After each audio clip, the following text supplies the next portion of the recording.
चलिए बेटा, पाइथन, ठीक है, इसे मैं ग्रुप में भी सेंड कर दूंगा। देखो क्या कहते हैं, Python is a general purpose object oriented programming language which means that it can model real world entities. It is also dynamically typed because it carries out type checking at runtime. देखो, the distinctive feature of Python is that it is an interpreted language. देखो हमारे पास interpreted का क्या मतलब है? देखो, पहले ही मैंने क्लास में बताया था, हमारे पास जो लैंग्वेजेस होती हैं, सबसे पहले स्टार्टिंग में जब लैंग्वेज आपकी जिस भी लैंग्वेज में प्रोग्राम बना होगा, हम स्टार्टिंग में मशीन लैंग्वेज में प्रोग्राम बनते थे, शुरू में जब स्टार्ट हुआ प्रोग्राम बनने। क्यों? क्योंकि मशीन अंडरस्टैंड करती थी मशीन लैंग्वेज को, ठीक है ना। लेकिन वो यूजर के लिए, हमारे लिए बहुत टफ थी मशीन लैंग्वेज, ठीक है। तो यूजर अपने लिए इजी ढूंढता है, तो फिर क्या किया कि हमने उसका सब्स्टिट्यूट निकाला असेंबली लैंग्वेज। असेंबली लैंग्वेज, लेकिन असेंबली लैंग्वेज को मशीन नहीं अंडरस्टैंड करती, तो हमें बीच में एक सॉफ्टवेयर कह दें, ठीक है ना, लैंग्वेज प्रोसेसर बोलते हैं, बीच में हम एक लैंग्वेज प्रोसेसर को हमें यूज करना पड़ा, जिसे बोलते थे असेंबलर। तो असेंबलर क्या करता था, असेंबली लैंग्वेज को मशीन लैंग्वेज में कन्वर्ट करके मशीन को अंडरस्टैंड कराता था। और जब मशीन हमें देखना होता था, तो मशीन से लेके उस लैंग्वेज को, उस कोड को हमें कन्वर्ट करके दिखाता था ह्यूमन रीडेबल फॉर्म में, मतलब जो भी असेंबली लैंग्वेज होगी उस फॉर्म में, ठीक है। फिर उसके बाद थोड़ा और इजी देखने लगे हम, तो फिर उसके बाद हमारे पास क्या हुआ, लो लेवल लैंग्वेज आई, फिर हाई लेवल लैंग्वेज आई। तो अब हमारे पास जो लैंग्वेज चलती है वो चलती है high level language. High level language क्या है? हाई लेवल लैंग्वेज हमारी सिंपल इंग्लिश लैंग्वेज है। High level language simple English language,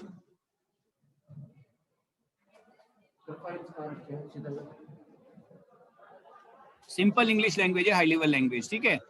जैसे हम कंडीशन देते हैं, इफ अगर ये सपोज करो एक कंडीशन दी हमने कि वो कंडीशन ट्रू है तो ऐसा वर्क करे, अदरवाइज ये वर्क करे, तो ये लैंग्वेज भी हाई लेवल लैंग्वेज, ठीक है। अब हाई लेवल लैंग्वेज को कन्वर्ट करने के लिए हम अलग अलग प्लेटफॉर्म का यूज करते हैं। जैसे हमने किया C++ यूज करते थे, जावा यूज किया हमने, विजुअल बेसिक यूज किया हमने, ठीक है। अब ये पाइथन यूज कर रहे हैं हम, ठीक। तो कुछ प्लेटफॉर्म पे हम यूज करते हैं कंपाइलर, कुछ प्लेटफॉर्म पे यूज करते हैं इंटरप्रेटर। तो C++ जब हम लैंग्वेज यूज करते थे, तो उसमें C++ में हम क्या करते थे, कंपाइलर यूज करते थे। यहाँ पर इंटरप्रेटर यूज करते हैं। डिफरेंस क्या है दोनों में? देखो क्या है कि कंपाइलर क्या करता है, पूरे प्रोग्राम को एक ही बार में कंप्लीट चेक करके बता देता है एरर समय। इंटरप्रेटर क्या करता है, लाइन बाय लाइन चेकिंग करता है, जहां मिस्टेक होती है उस मिस्टेक को हमें बता देता है। जैसे सपोज फर्स्ट लाइन में मिस्टेक है, हमें मिस्टेक बताई उसने, आगे नहीं चेक करेगा। फर्स्ट लाइन की मिस्टेक कंप्लीट हमने सही रेक्टिफाई कर दी, फिर आगे चेकिंग स्टार्ट करता है। तो लाइन बाय लाइन चेकिंग करता है। और कंपाइलर क्या करता है, एक ही प्रोग्राम को, पूरे प्रोग्राम को एक ही बार में चेक कर देता है, check whole program in one go, ठीक है। तो ये इंटरप्रेटेड लैंग्वेज है पाइथन, इंटरप्रेटर काम करता है। चलिए देखो आगे क्या कह रहे हैं, द पाइथन आइडियली क्या है, इंटीग्रेटेड डेवलपमेंट एनवायरनमेंट। जो हम जहां पर प्रोग्राम बनाते हैं, वो हमारा प्लेटफॉर्म है, वो प्लेटफॉर्म क्या है हमारा, आइडियली प्लेटफॉर्म है integrated development environment, learning environment है। ऐसे यहाँ पे लर्निंग छूट गया, इंटीग्रेटेड डेवलपमेंट लर्निंग एनवायरनमेंट, ठीक है। Executes instruction one line at a time. Python IDLE comprises Python shell.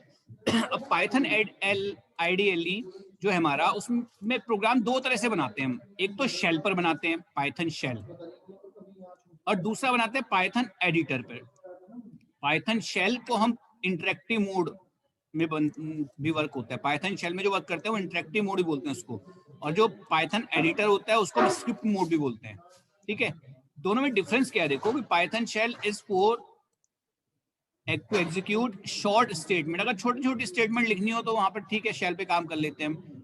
ये हमें कोडिंग को सेव नहीं करता, यहाँ पे कोडिंग सेव नहीं होती हमारी। और पाइथन स्क्रिप्ट में जो है हमारा, कैसी भी स्टेटमेंट कर सकते हैं, शॉर्ट लॉन्ग स्टेटमेंट, यहाँ पर हम कमांड्स को सेव भी कर सकते हैं। तो दो तरह के मोड होते हैं, शेल मोड और स्क्रिप्ट मोड, ठीक है। अब कुछ फीचर्स दिए हैं पाइथन के, फीचर्स देखो। पाइथन के फीचर्स में कह रहे हैं इजी लैंग्वेज है। इजी क्यों है? क्योंकि हाई लेवल लैंग्वेज है। जो हाई लेवल लैंग्वेज होती है वो इजी होती है।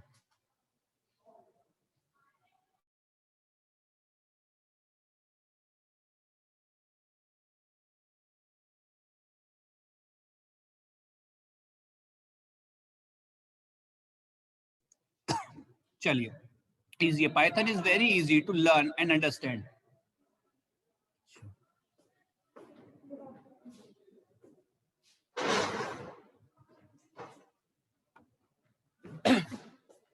ठीक है, इसके फीचर्स में क्या है, पाइथन इजी लैंग्वेज है, ठीक है, इंटरप्रेटेड है। इंटरप्रेटेड मैंने बता दिया कि इंटरप्रेटर का यूज करते हैं, इसलिए इंटरप्रेटेड लैंग्वेज है। लाइन बाय लाइन इसमें क्या होता है, चेकिंग होती है लाइन बाय लाइन। कंपाइलर होता तो हमारा क्या होता है, एक प्रोग्राम कंप्लीट एरर्स एक ही बार में चेक हो जाती थी। ऑब्जेक्ट ओरिएंटेड लैंग्वेज है। ऑब्जेक्ट ओरिएंटेड मींस ऑब्जेक्ट का यूज करते हैं, जैसे हम a = 20 करते हैं तो a एक ऑब्जेक्ट हो जाता है यहाँ पर हमारा, ठीक है। फ्री एंड ओपन सोर्स, ये ओपन सोर्स का मतलब क्या होता है, हमें ऑनलाइन फ्री ऑफ कॉस्ट मिल जाती है ये, ठीक है। जैसे कुछ पैकेज होते हैं हमारे MS ऑफिस है, उसके लिए हमें पेड करना पड़ता है, पैसे देने पड़ते हैं, ठीक है। लेकिन ये लैंग्वेज हमें, इसको अगर इंस्टॉल करेंगे online free of cost install कर सकते हैं, इसके लिए कोई हमें पैसा नहीं देना पड़ता। विजुअल बेसिक होती है हमारी, विजुअल बेसिक VB लैंग्वेज, उसके लिए हमें पे करना पड़ता है, तब उसका पैकेज मिलता है हमें करने के लिए, ठीक है। पोर्टेबल है। पोर्टेबल मीन्स कहीं पर भी इसको रन कर सकते हैं, किसी भी प्लेटफॉर्म पे। ऐसा नहीं है कि हमारे पास ऑपरेटिंग सिस्टम विंडोज है तो वहीं पर रन होगी ये, ठीक है, और कहीं लाइनक्स पे रन नहीं होगी, साइबेस पे रन नहीं होगी, मैक पे रन नहीं होगी, सब पे रन हो जाती है। GUI प्रोग्रामिंग है, ग्राफिक्स का यूज भी कर सकते हैं इसमें करना चाहें तो, ठीक। चलिए, अब इसके बाद आते हैं पाइथन टोकन्स। अब टोकन्स क्या होते हैं, देखो, टोकन्स इंग्लिश लैंग्वेज में जैसे हम सेंटेंस बनाते हैं तो सेंटेंस में बहुत सारी चीजें होती हैं। सेंटेंस के अंदर हम क्या क्या यूज करते हैं, सब्जेक्ट, वर्ब, ऑब्जेक्ट, ठीक है, और भी बहुत सारी चीजें यूज करते हैं। ऐसे ही पाइथन के क्या है, टोकन्स हैं। टोकन्स क्या है, small individual unit in Python is known as tokens. यहाँ पे टोकन्स आएगा। Different types of tokens are as follows. कौन कौन से टोकन्स होते हैं, कीवर्ड्स, आइडेंटिफायर, लिटरल्स, ऑपरेटर्स। बहुत इंपॉर्टेंट पॉइंट्स हैं कीवर्ड्स, आइडेंटिफायर, ठीक है ना, ऑपरेटर्स भी इंपॉर्टेंट है आपका।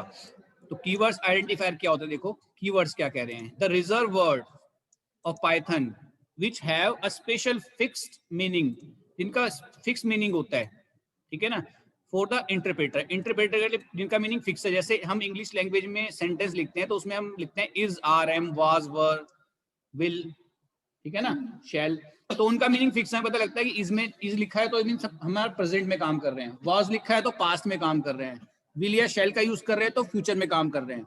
ऐसे यहाँ पर भी होते हैं कुछ वर्ड जिनका मीनिंग कंपाइल इंटरप्रेटर को पता है कि इसका मीनिंग ये है, ठीक है ना। जैसे सपोज यहाँ पर लिखा 4, तो इंटरप्रेटर को बताया कि 4 लिखा तो लूप चलाना है उसको। विच लिखा है, ठीक है ना, विच वाइल होगा, सॉरी वाइल का ये, वाइल लिखा है तो लूप चलाना है। इफ लिखा है तो कंडीशन है, एलिफ भी कंडीशन के लिए होता है। तो इस तरह के बहुत सारे वर्ड्स, INT है, फ्लोट है, ठीक है, प्रिंट है, इनपुट है, तो ये सारे क्या हमारे कीवर्ड्स होते हैं, ये जिनका स्पेशल मीनिंग होता है।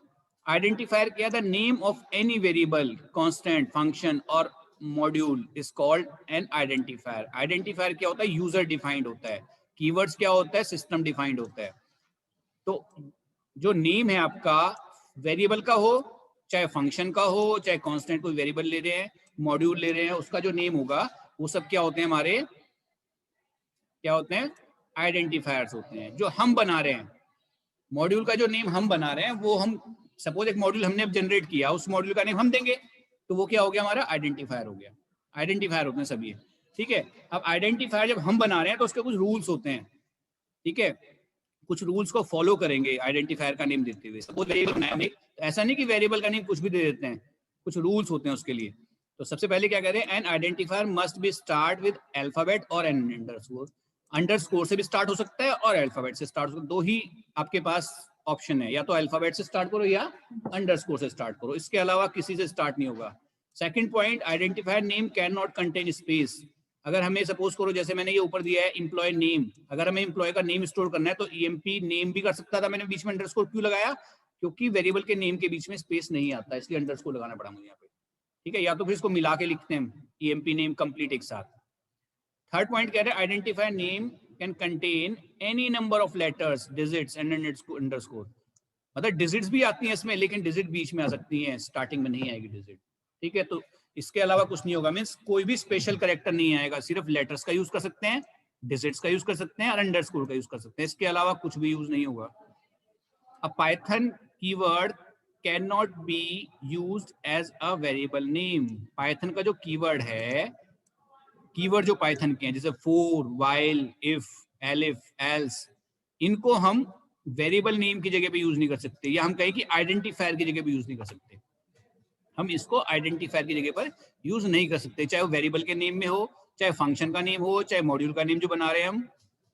ठीक है, आइडेंटिफायर की जगह पे हम पाइथन कीवर्ड का यूज नहीं करेंगे। ठीक है, ठीक है। स्पेशल करेक्टर नहीं आता, वो हमारा थर्ड पॉइंट में ही निकल गया कि अगर हम नंबर लेटर यूज कर रहे हैं, डिजिट यूज कर रहे हैं, अंडरस्कोर यूज कर रहे हैं, इसके अलावा कुछ भी यूज नहीं कर रहे, तो इसका मीन्स क्या है, स्पेशल करेक्टर कोई भी नहीं आएगा इसमें, जैसे एट द रेट, ठीक है ना, हैश, डॉलर का साइन, फुल स्टॉप, ये कुछ भी यूज नहीं होगा। अब आता है लिटरल्स। लिटरल्स क्या है, फिक्स्ड न्यूमरिक और non numeric value is called a literal. जितने भी हमारी सपोज बुक है, बुक में जो भी कुछ लिखा हुआ है सब लिटरल्स हैं। अब लिटरल डिफरेंट डिफरेंट टाइप्स के हैं। अगर सपोज करो आपके पास कोई फिगर है 25 है, सपोज करो वो इंटीजर लिटरल हो गया। आपके पास है 25.65, फ्लोट लिटरल हो गया। किसी का नेम रवि है, वो स्ट्रिंग लिटरल हो गया। तो फिक्स्ड वैल्यूज, कोई भी फिक्स वैल्यूज है वो क्या हमारा लिटरल हो गया। जैसे फिक्स, ये भी क्या स्ट्रिंग लिटरल है। मैं बात करूं 23 की, इंटीजर लिटरल हो गया। मैं बात करूं एंड की, तो स्ट्रिंग लिटरल हो गया।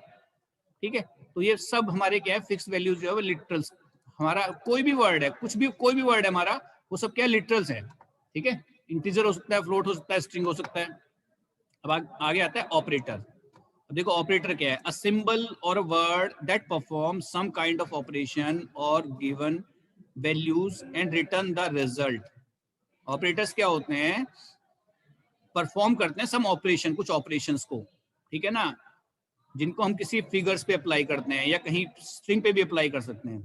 तो जैसे देखो एग्जांपल दे रहे हैं, प्लस, माइनस, ठीक है ना, मल्टीप्लाई का साइन होता है, यहाँ पे ये एक्सपोनेंट का साइन है, डिवाइड का साइन है। इसके बाद रिलेशन और रिलेशनल ऑपरेटर होते हैं, ग्रेटर देन, लेस देन, ये सब भी ऑपरेटर होते हैं। ठीक है, तो जो कहीं पर ऑपरेशन परफॉर्म करते हैं वो सब क्या होते हैं, ऑपरेटर्स होते हैं। डिफरेंट डिफरेंट टाइप्स के ऑपरेटर है हमारे पास। रिलेशनल ऑपरेटर भी होते हैं, अर्थमेटिक ऑपरेटर्स भी होते हैं, असाइनमेंट ऑपरेटर है, लॉजिकल ऑपरेटर्स है। ठीक है, फिर आता है डेलीमीटर्स। अब डेलीमीटर्स क्या है, देखो डेलीमीटर्स जैसे हमने इंग्लिश लैंग्वेज में हम फुल स्टॉप का यूज करते हैं सेंटेंस खत्म करने के लिए, क्वेश्चन मार्क भी लगाते हैं, एक्सक्लेमेशन मार्क लगाते हैं, ठीक है ना, इन्वर्टेड कॉमा लगाते हैं। तो ऐसे ही यहाँ पर भी कुछ ऐसे ही सिंबल्स यूज करते हैं। उन सिंबल्स को डेलीमीटर बोलते हैं। Delimiter are the symbol which can be used as separator of values और to enclose some values. Example bracket, देखो पैरेंथेसिस, ये क्या हमारा पैरेंथेसिस बोलते हैं इसको हम, ठीक है ना, ब्रेसेस जो हम डिक्शनरी में यूज करते हैं, ये ब्रेसेस हम कहाँ यूज करते हैं, लिस्ट में यूज करते हैं, फुल स्टॉप, सेमीकोलन, कॉलन, तो ये सब क्या हमारे डेलीमीटर्स होते हैं सभी। ठीक, चलिए आगे, data types. Variable holds the data of different types like int, float, string, etc. These are known as data types of variable. Data types का मीन्स क्या है कि हम जो हमने वेरिएबल लिया उसमें किस टाइप की वैल्यू आएगी आपकी, ठीक है ना, वो डिफाइन करते हैं डेटा टाइप से। ठीक है ना, वेरिएबल क्या होता है, variable is a container, variable is a container in which we hold the values. ठीक है ना, अब किस टाइप की वैल्यूज होल्ड होगी वो डिपेंड करता है उसके डाटा टाइप के ऊपर। ठीक, चलिए पाइथन। अब यहाँ पर पाइथन में क्या है, बाकी लैंग्वेजेस सी प्लस प्लस करते थे हम, तो पहले हम उस वेरिएबल को डिफाइन करते थे कि वो किस टाइप का होगा। इंटीजर का बनाया हमने तो इंटीजर वैल्यू आएगी, फ्लोट बनाया तो फ्लोट वैल्यू आएगी, स्ट्रिंग बनाया तो स्ट्रिंग वैल्यू आएगी। लेकिन यहाँ पर क्या है, पाइथन में जैसी वैल्यू डालोगे वो वैसा हो जाएगा वेरिएबल। अगर हम फ्लोट डालेंगे तो फ्लोट वैल्यूज उसमें चली जाएगी, फ्लोट बन जाएगा वो। स्ट्रिंग डालेंगे तो स्ट्रिंग हो जाएगी, आईएनटी डालेंगे तो आईएनटी टाइप हो जाएगा वो। ठीक है, चलिए देखो पाइथन डाटा टाइप्स। न्यूमरिक में क्या क्या हमारे पास, आईएनटी, कॉम्प्लेक्स नंबर और फ्लोट न्यूमरिक के अंदर आ रहे हैं। ठीक है, इसका बूलियन भी है इसके अंदर एक डाटा टाइप आपका। बूलियन में येस और नो आते हैं। येस और मींस ट्रू और फॉल्स। जैसे हम कहते हैं 5 ग्रेटर देन 2, तो इसका रिजल्ट या तो ट्रू आएगा या फॉल्स आएगा। ठीक है, बूलियन हो गया। सेट, अब सेट ये हमारे पास देखो सीक्वेंस टाइप, इसमें सीक्वेंस टाइप में स्ट्रिंग, लिस्ट और टपल, ये हमारा पूरा चैप्टर सेट के वहां पर डिस्कस करेंगे इनको। एक हमारा और है देखो डिक्शनरी, मैपिंग के अंदर आता है डिक्शनरी भी। डिक्शनरी भी क्या हमारा डाटा टाइप है। ठीक है, देखिए एग्जांपल दिए हैं डेटा टाइप्स के।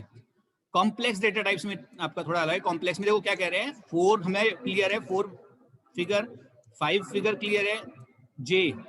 अब देखो जब ये आपकी 5J है, ये अभी डिसाइडेड नहीं है वैल्यू क्या है, ठीक है ना, जे की वैल्यू पता ही नहीं हमें, तो इस पूरे नंबर को क्या बोलेंगे हम, इसको बोलेंगे हम कॉम्प्लेक्स नंबर। कॉम्प्लेक्स में 4 तो रियल हो गया, लेकिन 5 इज इमेजिनरी हो गया। क्यों? क्योंकि इसके साथ में जे आपका अननोन है। चलिए अब आती है बात ऑपरेटर्स की। ऑपरेटर्स में सबसे पहले अर्थमेटिक ऑपरेटर। अर्थमेटिक ऑपरेटर्स में देखो, plus, minus, multiply, divide, modulus, integer division, exponent, ये सब हमारे प्लस का क्लियर होगा। 4 + 3 7, 4 - 3 1, 4 × 3 12, 4 ÷ 3 1.3, 4 मॉडुलस 3 1 आता है। 1 ये क्या दिखाता है? रिमाइंडर दिखाता है। एक चीज में ध्यान रखनी है, अगर सपोज करो हमारे पास, चलो मुझे बताओ, अगर मेरे पास, मैं यहाँ पे लिखता हूँ रिमाइंडर में, इसमें मेरा है सपोज करो 40, ये सपोज 4 मॉडुलस 3, सॉरी 3 मॉडुलस 4, अगर 3 मॉडुलस 4 होता तो इसका रिजल्ट क्या होता? अगर ये उल्टा होता 3 मॉडुलस 4, तो इसका रिजल्ट क्या आता? अगर 3 मॉडुलस 4 होता तो इसका रिजल्ट क्या होता? जल्दी बताइए मुझे। अगर 3 मॉडुलस 4 होता ये, तो इसका रिजल्ट क्या था वहां?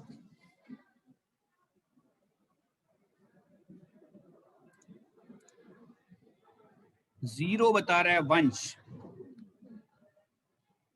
आयुष नोटियाल भी 0 बता रहा है, वेरी गुड।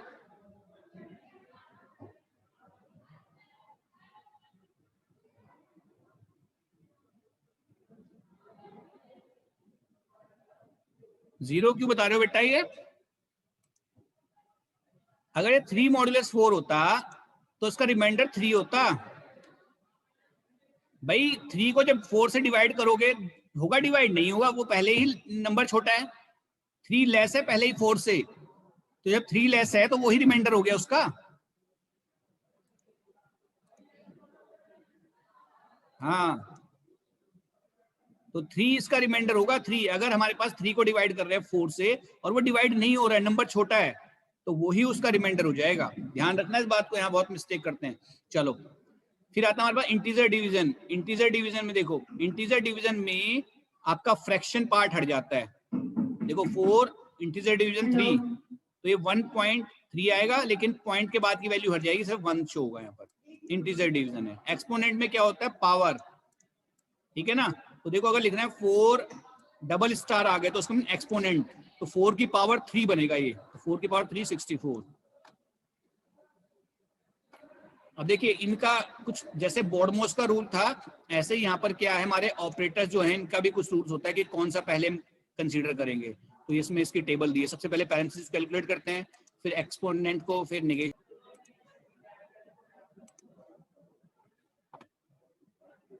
चलिए फिर इसके बाद हमारे पास ये सब एक ही सेम लेवल पे हैं, ये सब सेम लेवल पे। देखो डिवाइड, ठीक है ना, integer division, integer division, multiplication और मॉडुलस, ये सब सेम लेवल पे हैं। जो पहले आ गया उसको कंसीडर कर लेंगे पहले, एडिशन देन सब्ट्रैक्शन। चलिए अब इसके बेस पे हमने जो अर्थमेटिक